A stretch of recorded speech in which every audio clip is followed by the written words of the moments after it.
Social media bring great benefits, but they also drive wedges between us, all because of what we at 2030 Plus call the hot response culture.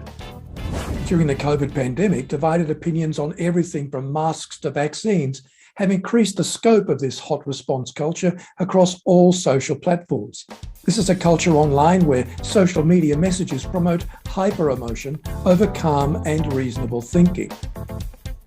A few centuries ago, newspaper editors discovered the power of the headline to hook people and get them to read on.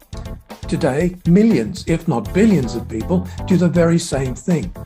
They push out eye-catching but quite aggressive headlines that increase their likes and followers but stir up more heat than light.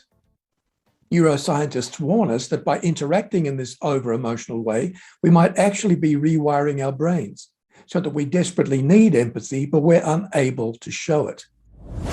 So what can we do about this hot response culture? We can start by asking ourselves some questions each and every time we tweet or create a post. For example, is this message promoting an idea or just attacking a person? Am I expressing something that has some solid basis aside from my emotions? Am I becoming an intellectual fascist who wants to completely close down anyone who disagrees with me? Am I in control of social media, or do they control me?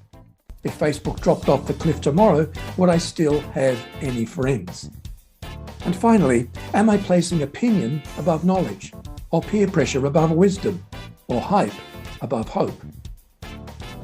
In the end, the most positively influential ideas are those that are carried forward with reason, conviction, respect, and compassion. Thanks for watching.